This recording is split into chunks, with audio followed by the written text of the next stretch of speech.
तो हेलो दोस्तों, आज हम बात करेंगे फिर से एक बार the last man on earth series के सीजन 3 के अगले एपिसोड के बारे में। पिछली एपिसोड में हमने देखा कि नए घर में होने वाले सभी हादसों के लिए टैंडी लुइस को जिम्मेदार मानता, लेकिन असल में असली मास्टरमाइंड कैरल होती है। और अब टैंडी लुइस के पास आकर उससे माफ़ी मांगता हुआ नजर आता है, लेकिन लुइस अच्छे मूड में नहीं है क्योंकि उसका दोस्त मार्क किसी दिन कई साल पहले उससे बिछड़ गया था और वह भी समलैंगिक ही था। लुइस से पता चलता है वो दोनों हमेशा सिएटल शहर में साथ ही रहा करते थे, लेकिन एक दिन वो टोक्यो जाने के बाद महामारी शुरू हुई और तब उसने वहां से निकलने की कोशिश की, लेकिन वह वापस कभी नहीं आया, जिससे आज तक बस वो उसे याद ही करता है। और तब टैंडी लुइस को छोड़कर मार्क के लिए गाना गाता है, लेकिन उस गाने का कोई मतलब नहीं बनता, जिस कारण लुइस जाने लगता है और उसे बताता है कि वो मर चुका होगा। लेकिन टैंडी का कहना है कि शायद वह जिंदा भी हो और वो आज भी अपने प्यार की तलाश कर रहा हो। तब टैंडी फिर से गाने लगता है, जिससे माइक वहां से भागते हुए चला जाता है। दूसरी तरफ कैरल गैल के पास आती है और उसे उसके बच्चे की दादी बनने के लिए कहकर उसे बच्चों के नाम चुनने को कहती है,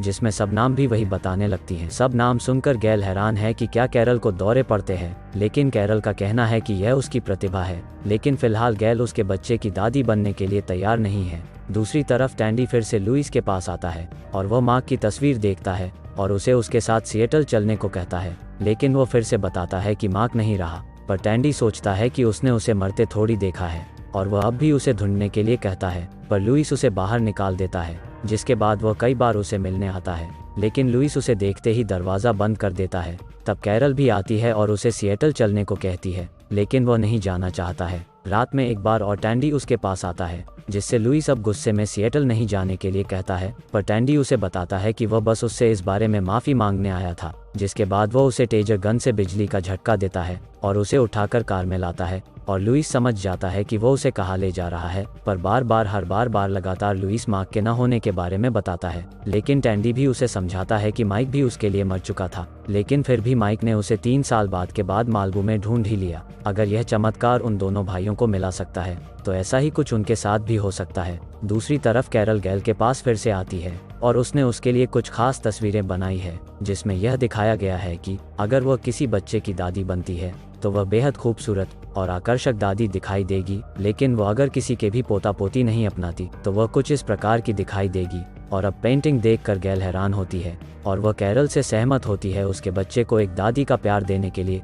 दूसरी तरफ टैंडी एक पेपर बैग पहनकर गाड़ी चला रहा है और लुइस उसे उतारने के लिए कहता हुआ कुछ देखकर गाड़ी रोकने के लिए कहता है। तब लुइस टैंडी को बताता है कि यह उनका घर हुआ करता था। तब टैंडी उसे घर के अंदर एक नोट छोड़ने के लिए कहता है, लेकिन लुइस ऐसा नहीं करना चाहता क्योंकि उसे पता है वह नोट कोई नहीं देखने वाला है। पर टैंडी का कहना है कि अगर वह अंदर नहीं जाता तो अब कार कहीं पर भी नहीं जा सकती, जिससे लुइस अपने घर के अंदर आता है और मार्क और उसकी साथ में तस्वीर देखते हुए वह रोने लगता है। तब अचानक पीछे से उसे लगता है मार्क है, लेकिन वह टैंडी होता है और वह भी समझ जाता है कि लुइस ने उसे मार्क समझा, जिसकी वजह से लुइस उसे घर के बाहर निकाल देता है। दूसरी तरफ कैरल गैल के पास उसको गोद लेने के कागजात लेकर आती है, जिसमें कहा गया है कि कैरल गैल की बेटी है, पर गैल का मानना है कि यह सब आवश्यक नहीं है, लेकिन कैरल का कहना है कि उसके लिए यह सब काफ़ी मायने रखता है। लेकिन गैल किसी भी कागजात पर साइन करने से इनकार करती है, जिससे कैरल चिढ़ते हुए गैल को अकेले छोड़कर चली जाती है। दूसरी ओर टैंडी और लुइस रात का खाना खा रहे हैं कि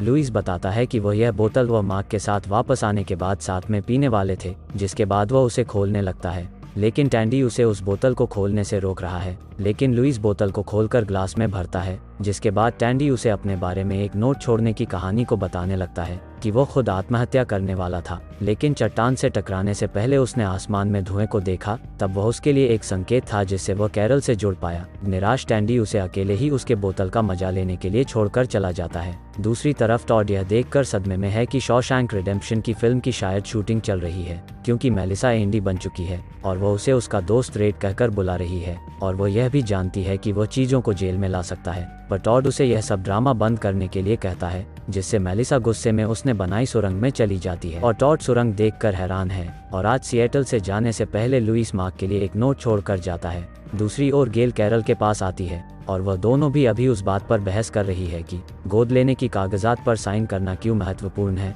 लेकिन अंत में कैरल को गैल से यह पता चलता है कि वो पहले से ही किसी की मां बन चुकी थी। तब यह भी पता चलता है कि उसका एक बेटा भी था, जिसके बाद वो यह सब बताकर वहां से रोते हुए चली जाती है। लेकिन कैरल उसके पीछे जाकर उसे माफ़ी मांगती है और अब गैल उसे वो कागजात लाने को कहती है। लेकिन कैरल अब उसे कहती कहती है कि शायद अब उसकी इतनी भी ज़रूरत नहीं, लेकिन गैल अपना इरादा बदलने से पहले उसे कागजात लाने के लिए कहती है, जिससे कैरल मोम कहते हुए कागजात लाने भाग जाती है।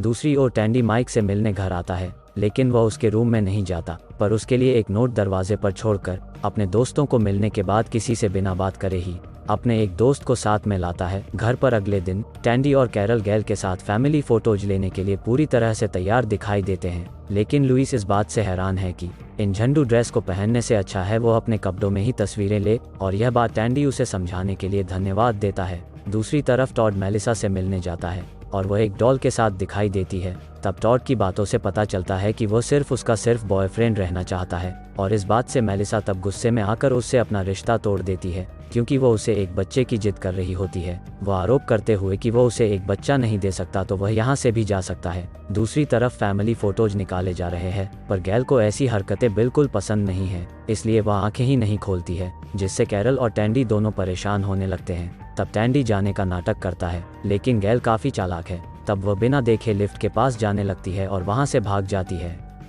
दूसरी ओर टॉड अब भी परेशान है और वह अपने दिल की दास्तान फिर से टैंडी को सुनाता है, लेकिन ऊपर गैल मस्त धूप सेकते हुए पैक का आनंद ले रही है, लेकिन कैरल उसे यह सब बंद करने के लिए कहती, पर गैल का मानना है कि यह उसकी जगह है, यहाँ पर वह जो चाहे वह कह सकती है, पर कैरल उसे स्मोकिंग और ड्रिंकिंग हर जगह बंद करने के लिए कहती है, जिससे गैल भी उसे एक माँ होने के नाते घर से बाहर कदम भी नहीं रखने को कहती है, जिससे कैरल गैल से आश्चर्य करने लगती है कि वह ऐसे कैसे कर सकती है, जिससे माँ और बेटी एक दूसरे पर चिल्लाने लगती है। दूसरी तरफ टैंडी मेलिसा से मिलने आता है और मेलिसा से आज पैंट उतारने की बात सुनते ही वह चौंक जाता है। तब मेलिसा उससे एक बच्चे की मांग करती है, लेकिन टैंडी बताता है कि वह उसकी भाग्यवान के साथ काफ़ी खुश है, जिस कारण वह उसे टॉड का दोस्त समझते हुए उसे बाहर कर देती है। दूसरी तरफ गैल बस लेकर अपनी पसंदीदा दुकान पर आती है और कुछ स्टॉक लेकर उनके ही पास वाली बिल्डिंग में जाती है। टॉड भी दुखी है, जिस कारण से वह अजीब डांस करता है, लेकिन सभी को टॉड का डांस हमेशा अच्छा लगता है। तब टैंडी उससे मिलने आता है और वह उसे बताया है कि उसने मेलिसा की बच्चे वाली ऑफर को ठुकरा दिया है, यह कहते हुए कि टॉड ने उसे छुआ है और टॉड जिसको छूता है वह फिर कभी उसे नहीं छूता। पर टॉड उसे यह भी बताया है कि मेलिसा ने लुइस से भी बच्चे के बारे में बात की, जिससे टैंडी अब सदमे में जाने लगता है। बाद में टैंडी यह सब बातें कैरल को बताने आता है, लेकिन कैरल यह कहते हुए चली जाती है कि उसे अपनी माँ से माफ़ी मांगनी चाहिए। तब टैंडी लुइस से मिलने आता है और उसे पता चलता है कि बच्चे वाली ऑफर उसे सुबह नाश्ता करते समय पता चली थी, जिससे टैंडी उसे न चाहते हुए भी खुश होने का दिखावा करता है। दूसरी तरफ गैल लिफ्ट में है और वह ऊपर की मंजिल पर जाने वाली है, लेकिन अचानक बिजली चली जाती है, जिससे वह परेशान होने लगती है और सबको मदद के लिए पुकारने लगती है। तब लुइस और टैंडी बिजली को फिर से लाने की कोशिश में है। तब लुइस टैंडी को बताता है कि यहीं से बाकी 4 बिल्डिंगें भी बिजली जाती है। तब वह सब बाकी सारी बिल्डिंग की बिजली कट कर देते हैं और घर में बिजली आती है, लेकिन दूसरी तरफ गैल की बिल्डिंग की लिफ्ट अब बंद हो जाती है। दूसरी तरफ मेलिसा का नकली बच्चा एल्डन तैरने गया था, लेकिन उसकी माँ उसे पकड़ लेती है और बताती है कि 30 मिनट से ज़्यादा कभी तैरना नहीं चाहिए। तब टॉड यह कहते हुए आता है कि उसे उन लोगों की ज़रूरत है जिन्हें वो पहले से जानती है और उनसे प्यार करती है, पर मेलिसा कुछ भी ना कहते हुए चली जाती है। लिफ्ट में अब काफ़ी समय से परेशान होकर गैल बंदूक से गोली चलाने लगती है, लेकिन टैंडी, लुइस और एरिका टीवी पर चल रहे गाने को गाते हुए नजर आते हैं, जिससे उन्हें कुछ भी आवाज़ नहीं सुनाई पड़ती। पर गैल अब भी चिल्लाना और मदद मांगना जारी रखती है। तब टॉड सभी को उसके साथ चलने के लिए कहता है और सब लोग भागते हुए मेलिसा के रूम में आते हैं और पाते हैं कि वह एक नोट छोड़कर चली गई है। लेकिन उस नोट को देखते हुए डिटेक्टिव टैंडी पता करता है कि गुड बाय का मतलब होता है अलविदा कहना, जिससे वह सबको बताने लगता है कि वह चली गई है।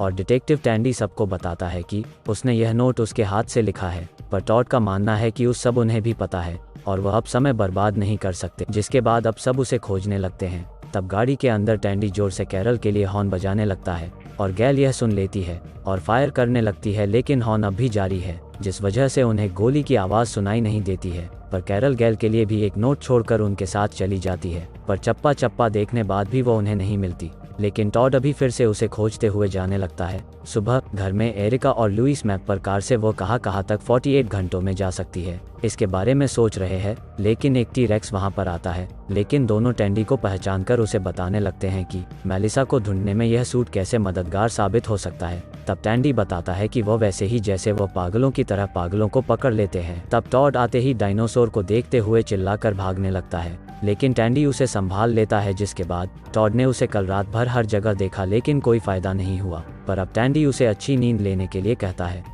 तभी वहाँ पर कैरल आती है और सबको बताने लगती है कि उसकी माँ कल से उसे दिखाई नहीं दे रही है। तब एरिका का कहना है कि उसकी माँ की दवाइयाँ ख़त्म हो चुकी होगी इसलिए वह बाहर है, जिससे हर कोई गैल के बारे में दिलचस्पी नहीं दिखाता। और टी-रेक्स का कहना है कि वह जल्द ही वापस आ जाएगी। तब टॉड मेलिसा के बारे में सोचकर उन्हें फिर से उसकी तलाश करने के लिए कहता है और टॉड और कैरल दोनों भी अलग अलग नाम पुकारने लगे हैं। टॉड मेलिसा चिल्ला रहा है तो कैरल मोम मोम कह रही है, लेकिन नीचे टी-रेक्स इस बात से नाराज है कि मिस्टर रोनन ने अब तक उसकी जुरासिक वर्ल्ड डोमिनियन नहीं देखी। रात में सब इकट्ठा होकर मेलिसा के बारे में सोच रहे हैं, लेकिन टॉड गहरी नींद में सो रहा है। तब टी-रेक्स उसे जगाता है, जिससे बौखला के टॉड उसे जड़ देता है। तब लुइस उसे यहाँ पर रात बिताने से बेहतर घर चलने को कहता है। टी-रेक्स भी अब नींद लेना चाहता है, लेकिन टॉड मना करता है और गाड़ी लेकर मेलिसा की तलाश में जाने लगता है, लेकिन दीवार को टक्कर मार देता है नींद की कमी की वजह से, जिससे सब टॉड से हैरान है, लेकिन फिर भी वह चला जाता है और टी-रेक्स उसे गॉड स्पीड कहते हुए देख रहा है। सुबह टॉड नहाते समय भी सो रहा है, लेकिन टैंडी उसे जगा देता है, जिसके बाद टॉड रोने लगता है और उसे बताता है कि उसके जाने की वजह वह खुद है, क्योंकि वह उससे एक बच्चा चाहती थी। तब टैंडी नीचे की तरफ जांच करते हुए पता लगता है कि आकर तो सटीक है, लेकिन थोड़ा सा टेढ़ा हुआ है जिसे सूरज भी ठीक नहीं कर सकता। पर टॉड टैंडी को मजाक बंद करने के लिए कहता है और उसे उसकी मदद करने के लिए कहता है, और इधर गैल भी गॉर्डन से मदद ले रही है। उसके सर को निकालकर लिफ्ट का दरवाजा खोलने की कोशिश करने लगी है। तब कैरल भी अपनी माँ की वजह से परेशान हो रही है, लेकिन टैंडी उन्हें खोजने में मदद करने के लिए कहता, लेकिन तभी टॉड भी वहाँ आता है और उसे साथ में मेलिसा को खोजने के लिए कहता है। तब टैंडी खुद मुश्किल में पड़ जाता है कि वह आखिर किसके साथ जाए। तब टॉड और कैरल दोनों आपस में लड़ने लगते हैं कि गैल ठीक है, लेकिन कैरल का मानना है कि वह शायद कहीं पर फंस चुकी है। लेकिन टॉड अंत में कैरल से कहता है कि वह तुमसे परेशान होकर यहाँ से चली गई है, क्योंकि तुमने उसकी आज़ादी उससे छीन ली है। तब वह उससे यह माँ बेटी की बकवास बंद करने को कहता है, जिसके बाद दोनों वहाँ से चले जाते हैं। थोड़ी देर बाद टैंडी कैरल को बताता है कि टॉड की बकवास को दिल पर ना ले, क्योंकि वह उसकी तरफ होने का दावा करता है। तब वह उसे गैल वापस आने के बाद वह कितनी प्यारी बेटी है यह साबित करने के लिए भी कहता है, क्योंकि उसे विश्वास है कि वह ज़रूर वापस आएगी। और अब यह बात सुनकर कैरल को राहत महसूस होती है। तब कैरल बाहर जाते ही टॉड उससे माफ़ी मांगता है और वह बताया है कि वह 2 दिनों से सोया नहीं है, इसलिए अब फालतू की बकवास कर रहा है। दूसरी तरफ गैल लिफ्ट की एक परत को हटा देती है और ऊपर की तरफ देखने लगी है, पर उसे बाहर कोई नहीं दिखाई पड़ता। दूसरी तरफ अब सब लोग मेलिसा को खोज रहे हैं कि वह स्टो के पास उनकी बस दिखाई पड़ती है, जिससे उन्हें पता चलता है कि कोई यहाँ पर आया था, लेकिन बस शुरू नहीं हुई, जिस कारण वो दूसरी गाड़ी लेकर वापस आया होगा। जिसके बाद अब लोग उनके ही बिल्डिंग के पास आते हैं और मेलिसा को पुकारने लगते हैं। तब गैल भी गाड़ी की आवाज़ सुनकर आवाज़ देने लगती है। तब वह बंदूक की गोली भी चलाती है, जिससे उन्हें पता चलता है कि मेलिसा अंदर ही है। वो देखने ही लगते हैं कि मेलिसा पीछे से आती है और तब टॉड बताता है कि वो उसके बारे में सोचकर कितना परेशान हो गया था। तब मेलिसा को किस वजह से गोली चलाने के लिए पूछा जाता है, लेकिन वह बताती है कि उसने कोई गोली नहीं चलाई। तब टॉड उसके हाथ से बंदूक ले लेता है और सबको विश्वास होने लगता है कि वो मानसिक बीमार हो चुकी है। तब लोग वापस जाने लगते हैं, लेकिन टैंडी सोच में पड़ता है कि मेलिसा उनके पीछे से आई तो गोली की आवाज़ आगे से कैसे सुनाई दी। तब गैल और गोलियां ढूंढने लगती है, पर अब सब वापस जा चुके हैं। और इसी के साथ यह एपिसोड ख़त्म होते हैं। बने रहने के लिए लाइक करें और चैनल को सब्सक्राइब। तो मिलते हैं अगले वीडियो में। Thank you.